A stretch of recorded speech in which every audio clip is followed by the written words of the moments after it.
ತಿರುಗಿ ತೊಳಲುವುದು ತಿರಿದನ್ನ ಉಣ್ಣುವುದು, ಮೆರೆದು ಮೈ ಮರೆಯುವುದು ಹಲ್ಲಕ್ಕಿರಿಯುವುದು, ಮರಳಿ ಕೊರಗಾಡುವುದು ಕೆರಳುವುದು ನರಳುವುದು, ಇರವಿದೇನೊಣರಗಳೇ ಮಂಕುತಿಮ್ಮ. ಎಲ್ಲೆಲ್ಲಿಯೋ ಓಡಾಡ್ತೇವೆ, ಭಿಕ್ಷೆ ಬೇಡಿ ಅನ್ನ ತಿಂತೇವೆ, ಇಷ್ಟೆಲ್ಲ ಮಾಡಿದರೂ ವೈಭವದ ಪ್ರದರ್ಶನ ಮಾಡಿ ಮೈಮರಿತೇವೆ, ಇನ್ನೊಬ್ಬರ ಹತ್ತಿರ ಹೋಗಿ ಹಲ್ಲು ಗಿಂಜುತ್ತೇವೆ, ಪುನಃ ವ್ಯಥೆ ಪಡುತ್ತೇವೆ, ಕೋಪಿಸಿಕೊಳ್ಳುತ್ತೇವೆ, ಇನ್ನೊಬ್ಬರ ಮೇಲೆ ರೇಗಾಡ್ತೇವೆ. ಈ ಮೇಲಿನದೆಲ್ಲವನ್ನು ನಾವು ಮಾಡಿದರೂ ಕೂಡ ನಾವೆಣಿಸಿದಂತಾದಾಗ ಸಂಕಟ ಪಡುತ್ತೇವೆ. ಇದಕ್ಕೆಲ್ಲ ಕಾರಣ ಏನಂದರೆ, ಮಂಕುತಿಮ್ಮ ತುಂಬ ಸುಂದರವಾಗಿ ತನ್ನ ಕಗ್ಗದಲ್ಲಿ ಹೇಳಿದ್ದಾನೆ, ನಾನಲ್ಲದ ನನ್ನನ್ನು ನಾನು ಈ ಜಗತ್ತಿಗೆ ಪರಿಚಯಿಸಿದಾಗ ಈ ಎಲ್ಲ ನೋವು ಸಂಕಟಗಳು ಸಹಜ. ಸ್ನೇಹಿತರೆ, ಮಂಕುತಿಮ್ಮನ ಕಗ್ಗದ ಮೂಲಕ ನಾನು ನಿಮ್ಮೆಲ್ಲರ ಮುಂದೆ ನನ್ನನ್ನು ನಾನು ಕನ್ಫೆಷನ್ ಮಾಡ್ಕೊಳ್ಳಿಕ್ಕೆ ಇಷ್ಟಪಡ್ತೇನೆ. ಹೌದು, ವ್ಯೂಸ್ಗೋಸ್ಕರ, ಸಬ್ಸ್ಕ್ರೈಬ್ಗೋಸ್ಕರ ನಾನು ನನ್ನ ಯೂಟ್ಯೂಬ್ ಚಾನಲಲ್ಲಿ ನಾನಲ್ಲದ ನನ್ನನ್ನು ನಿಮಗೆ ಪರಿಚಯ ಮಾಡಿಕೊಂಡಿದ್ದೆ. ಆದರೆ ನಿಜವಾಗ್ಲೂ ಅದು ನನ್ನ ಪ್ರಪಂಚ ಅಲ್ಲ.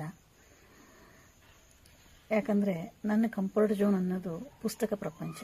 ನಾನು ಯಾವಾಗೂ ಪುಸ್ತಕವನ್ನು ಇಷ್ಟಪಡೋಳು. ಪುಸ್ತಕದಲ್ಲಿರುವಂಥ ಏನು ಎಲ್ಲ ಹೇಳ್ತಾರಲ್ಲ, ಜಗತ್ತಲ್ಲಿ ಒಂದು ಹೇಳಿಕೆ ಇದೆ, ಕೋಶ ಓದಿ ನೋಡು, ದೇಶ ಸುತ್ತಿ ನೋಡು. ದೇಶ ಸುತ್ತುವಂಥ ಯೋಗ ಬಂದಾಗ ದೇಶ ಖಂಡಿತ ಸುತ್ತೋಣ.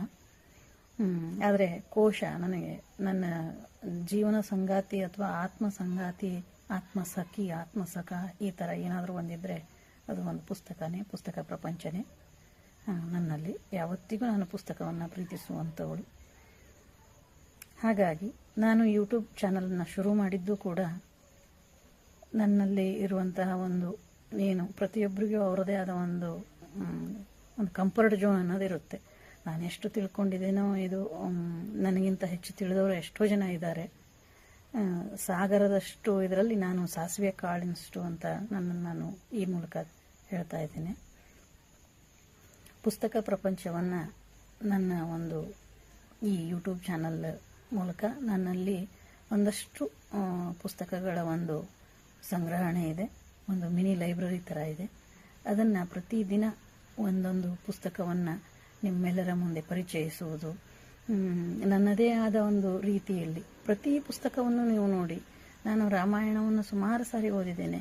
ನಮ್ಮ ಮೂಡ್ಗಳ ಮೇಲೆ, ಅಂದರೆ ನಾವು ಯಾವ ರೀತಿ ಒಂದು ಭಾವನೆಯಲ್ಲಿ ಇವತ್ತು ಆ ಪುಸ್ತಕವನ್ನು, ಆ ಗ್ರಂಥವನ್ನು ಓದಲಿಕ್ಕೆ ಕೂತ್ಕೊಳ್ತೇವೋ ಆ ಥರ ಅದು ನಮ್ಮನ್ನು ತಿಳಿಸುತ್ತದೆ. ಹಾಗೆ ಪ್ರತಿಯೊಂದು ಪುಸ್ತಕವೂ ಕೂಡ ನಮ್ಮನ್ನು ಮೂಲಕ ಹೀಗೆ ನನ್ನಲ್ಲಿರುವ ಪುಸ್ತಕ ಸಂಗ್ರಹಗಳ ಜೊತೆಗೆ ಇನ್ನಷ್ಟು ಪುಸ್ತಕಗಳನ್ನು ಸಂಗ್ರಹಿಸಿಕೊಂಡು ಪ್ರತಿ ಪುಸ್ತಕವನ್ನು ನಿಮ್ಮೊಂದಿಗೆ ವಿಮರ್ಶೆ ಮಾಡುವ ಮೂಲಕ ಇನ್ನು ಮುಂದೆ ನನ್ನ ಯೂಟ್ಯೂಬ್ ಚಾನಲನ್ನು ನಡೆಸಬೇಕು ಅಂದ್ಕೊಂಡಿದ್ದೇನೆ.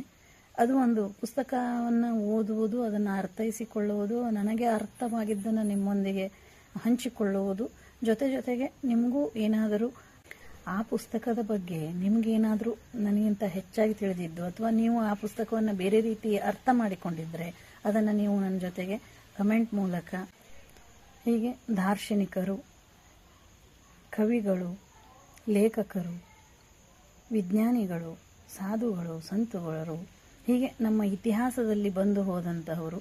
ನಾನೊಬ್ಬ ಸಮಾಜಶಾಸ್ತ್ರದ ವಿದ್ಯಾರ್ಥಿನಿಯಾಗಿದ್ದು ಇಂದಿಗೂ ಕೂಡ ನಾನು ಸಮಾಜಶಾಸ್ತ್ರವನ್ನು ಓದುತ್ತಿರುವುದರಿಂದ ಆ ಒಂದು ವಿಷಯದ ಕುರಿತು ನಾನು ನಿಮ್ಮೊಂದಿಗೆ ಕೆಲವಷ್ಟು ವಿಚಾರಗಳನ್ನು ಹಂಚಿಕೊಳ್ಳಬೇಕು ಅಂತ ಯೂಟ್ಯೂಬ್ ಚಾನಲನ್ನು ಓಪನ್ ಮಾಡಿದ್ದೆ. ಆದರೆ ಮೂಲ ಉದ್ದೇಶವನ್ನು ಮರೆತು ವ್ಯೂಸ್ ಬರಲಿ, ನನ್ನ ಚಾನಲನ್ನು ಜಾಸ್ತಿ ಜನ ನೋಡಲಿ ಅನ್ನೋ ಒಂದು ಕಾರಣಕ್ಕೆ ನಾನು ನನ್ನದಲ್ಲದ ನನ್ನನ್ನು ನಿಮ್ಮ ಮುಂದೆ ಪ್ರಚುರಪಡಿಸ್ತಾ ಹೋದೆ. ಹಾಗಾಗಿ ಈಗ ನನ್ನ ಮೂಲ ಉದ್ದೇಶವನ್ನು ಇನ್ನೂ ನಾನು 100 ಜನ ಆಗಲಿ, 1000 ಜನ ಆಗಲಿ, ಅಷ್ಟು ಸಬ್ಸ್ಕ್ರೈಬರ್ಸ್ ಆಗಲಿ ಅಂತ ನಾನು ಇಷ್ಟು ದಿನ ಕಾಯ್ತಾ ಇದ್ದಿದ್ದೆ. ಆದರೆ ಯಾಕೋ ನನ್ನೊಳಗೆ ಒಂದು ಗಿಲ್ಟ್ ಫೀಲ್ ಶುರುವಾಯಿತು. ಈ ಥರ ಅಲ್ಲ ಇದು. ನಾನು ನನ್ನ ಯಾವ ಮೂಲ ಉದ್ದೇಶಕ್ಕಾಗಿ ನಾನು ಯೂಟ್ಯೂಬ್ ಚಾನಲನ್ನು ಓಪನ್ ಮಾಡಿದ್ನೋ ಆ ಉದ್ದೇಶ ಎಲ್ಲೋ ಒಂದು ಕಡೆ ದಾರಿ ತಪ್ತಾ ಇದೆ, ಲಯ ತಪ್ತಾ ಇದೆ ಅಂತ ನನಗೆ ಅನ್ನಿಸಿದಾಗ ಅದನ್ನು ಆದಷ್ಟು ಬೇಗನೆ ನಾನು ಸರಿಪಡಿಸ್ಕೊಳ್ಳೋದು ಉತ್ತಮ ಅಂತ ನನಗೆ ತುಂಬ ದಿನದಿಂದ ನಿಮ್ಮ ಹತ್ರ ಇದನ್ನು ಹಂಚ್ಕೊಳ್ಬೇಕು ಹೇಳಿತ್ತು. ಹಾಗಾಗಿ ಇನ್ನು ಮುಂದೆ ನಿಮಗೆ ವಿಭಿನ್ನ ರೀತಿಯಲ್ಲಿ ನನ್ನ ಯೂಟ್ಯೂಬ್ ಚಾನಲನ್ನು ನಾನು ಸರಣಿಗಳ ಮುಖಾಂತರ ಪ್ರತಿಯೊಬ್ಬ ಲೇಖಕರ, ಪ್ರತಿಯೊಬ್ಬ ದಾರ್ಶನಿಕರ, ವಿದೇಶೀಯ ಹಾಗೂ ದೇಶೀಯ ದಾರ್ಶನಿಕರ ಬಗ್ಗೆ ಆಗಲಿ, ಸಾಹಿತಿಗಳ ಬಗ್ಗೆ ಆಗಲಿ, ಸಂತರ ಬಗ್ಗೆ ಆಗಲಿ, ಹಾಗೂ ನಮ್ಮ ಎಲ್ಲ ಧರ್ಮ ಗ್ರಂಥಗಳನ್ನು ನನಗೆ ತಿಳಿದ ಮಟ್ಟಿಗೆ ನಾನು ನಿಮ್ಮೊಂದಿಗೆ ಹಂಚಿಕೊಳ್ಳಲಿಕ್ಕಾಗಿ ಪ್ರತಿಯೊಂದು ಒಂದೊಂದು ಸರಣಿ ರೂಪದಲ್ಲಿ ನಾನಿನ್ನು ಶುರು ಮಾಡಬೇಕು ಅಂತ ಅಂದ್ಕೊಂಡಿದ್ದೇನೆ. ನಿಮ್ಮೆಲ್ಲರ ಸಹಾಯ, ಸಹಕಾರ, ಸಪೋರ್ಟ್ ಅದು ಸಬ್ಸ್ಕ್ರೈಬ್ ಮೂಲಕ, ವ್ಯೂಸ್ ಮೂಲಕ, ಕಮೆಂಟ್ ಮತ್ತು ಶೇರ್ ಮೂಲಕ ಮಾಡಿ ಅಂತ ನಾನು ನಿಮ್ಮಲ್ಲಿ ಕೇಳ್ಕೊಳ್ತಾ ಇದ್ದೇನೆ. ನಮಸ್ಕಾರ.